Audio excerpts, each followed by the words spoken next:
Si paling perdana. Direktorat Reserse Kriminal Khusus atau Ditreskrimsus Polda Kalimantan Selatan telah menggerebek lokasi pembuangan limbah medis ilegal di lingkungan permukiman warga. 3 orang diamankan untuk dimintai keterangan, mengakui bahwa limbah medis berasal dari rumah sakit di Kalimantan Selatan dan Kalimantan Tengah. Aktivitas ilegal ini berlangsung selama 1 bulan lebih dengan terduga pelaku dari PT HGB bekerja sama dengan rumah sakit. Pembuangan limbah ini melanggar peraturan pengelolaan limbah B3 atau bahan beracun dan berbahaya, serta bisa berdampak buruk bagi lingkungan dan kesehatan masyarakat.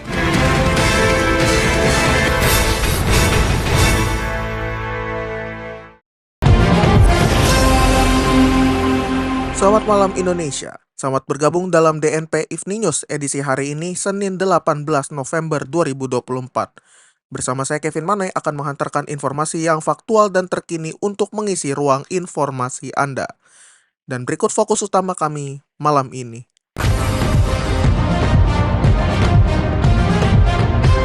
Balik hapus usul RUU larang perdagangan daging anjing dan kucing.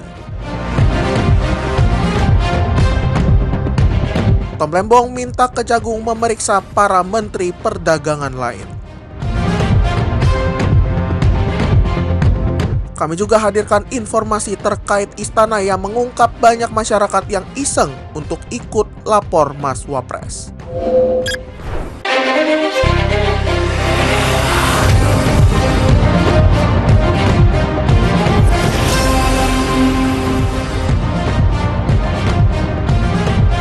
DPR menghapus usulan RUU tentang pelarangan kekerasan terhadap hewan domestik dan pelarangan perdagangan daging anjing dan kucing dari daftar prioritas legislatif jangka panjang 2025-2029. Anggota Dewan Perwakilan Rakyat menyebut usulan ini tidak diperlukan dan tidak masuk akal, serta menganggap tidak perlu mengatur hal yang kontroversial.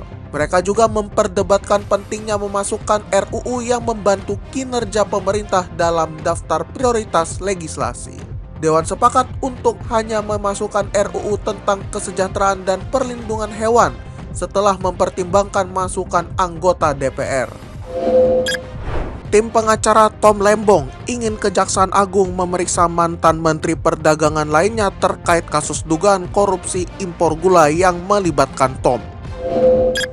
Mereka menyatakan bahwa impor gula terjadi pada periode 2015 hingga 2023, bukan hanya saat Tom menjabat. Dodi Abdul bakal menyarankan agar Kejaksaan Agung memeriksa 5 menteri perdagangan sebelum dan setelah Tom. Menurut Dodi, tidak memeriksa menteri perdagangan lainnya dianggap sebagai tindakan yang sewenang-wenang dan upaya kriminalisasi terhadap Tom Lembong. Tom Lembong dan Charles Sitorus telah ditetapkan sebagai tersangka dalam kasus ini dengan kerugian negara mencapai 400 miliar rupiah. Saat ini Tom Lembong juga sudah ditahan. Kepala Kantor Komunikasi Kepresidenan Hasan Nasbi mengungkapkan bahwa banyak masyarakat yang iseng dalam membuat laporan melalui nomor WhatsApp lapor Mas Wapres. Laporan yang disampaikan masyarakat hanya main-main karena sistemnya sedang dalam pengembangan. Beberapa orang bahkan telah mengakui secara terbuka bahwa mereka membuat laporan main-main. Nomor pengaduan lapor Mas Wapres telah didesain sedemikian rupa untuk menghindari laporan dari orang-orang yang iseng. Layanan ini merupakan inisiatif dari Wakil Presiden RI Gibran Rakabuming Raka untuk memungkinkan masyarakat Indonesia mengadukan keluhan terkait pelayanan publik. Pada hari pertama layanan ini berjalan, sudah ada 55 aduan yang diterima dari masyarakat di berbagai daerah di Indonesia. Meskipun baru berjalan, sebagian besar pengguna merasa senang dengan sikap petugas yang ramah dan terbuka.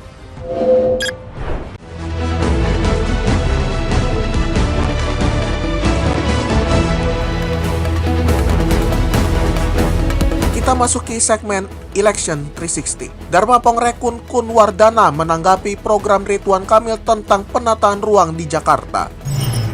Dharma mengingatkan warga Jakarta untuk waspada terhadap kemungkinan pencabutan nomor induk kependudukan atau NIK warga luar Jakarta. Sementara RK menginginkan penataan ulang ruang di Jakarta dengan memperbanyak hunian di pusat kota dan ruang kerja di pinggiran kota untuk mengurangi pergerakan dan polusi. Tidak hanya itu, Dharma juga menyarankan 8 langkah untuk mengatasi kemacetan di Jakarta, termasuk menggunakan teknologi tanpa lampu merah dan mengoptimalkan penanaman mangrove. Ia juga mengingatkan warga yang bekerja di Jakarta bahwa nik mereka mungkin akan dicabut di masa depan. Debat publik kedua Pilgub Jawa Barat diwarnai promosi judi online di YouTube. Akun judul ini muncul di kolom komentar debat kedua di YouTube KPU Jabar. Beberapa akun seperti Jeffrey Sakti dan Sampurna Jaya mempromosikan judi online. Tulisan promosi menawarkan ganti 3 kali lipat dari deposit member baru. Hal ini menunjukkan KPU Jawa Barat belum maksimal dalam mencegah promosi perjudian. Sebelumnya, Ketua Divisi Sosialisasi Pendidikan Pemilih dan Partisipasi Masyarakat KPU Jawa Barat, Hedi Ardia, berkoordinasi untuk menindak promosi situs judi online di YouTube. Namun, KPU Provinsi Jawa Barat terlihat abai dan tidak mencegah promosi perjudian di YouTube. Kolom komentar siaran langsung debat publik kedua Pilgub Jabar di YouTube KPU Jabar ramai dengan promosi judi online.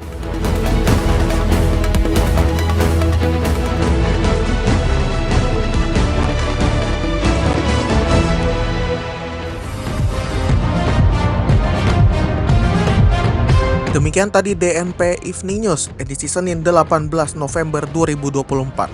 Tetap dengarkan kami setiap Senin hingga Jumat di platform podcast kesayangan Anda, serta kanal YouTube kami DNP Media Network. Kritik dan saran dapat Anda layangkan melalui email kami di redaksi @dnpmedianetwork.com. Kunjungi juga situs kami di www.dnpmedianetwork.com untuk mendapatkan informasi yang faktual dan terkini lainnya. Mewakili kerabat kerja yang bertugas, saya Kevin Manoy pamit undur diri. DNP Integrated News, lebih informatif, lebih terinformasi. Selamat malam Indonesia dan sampai jumpa.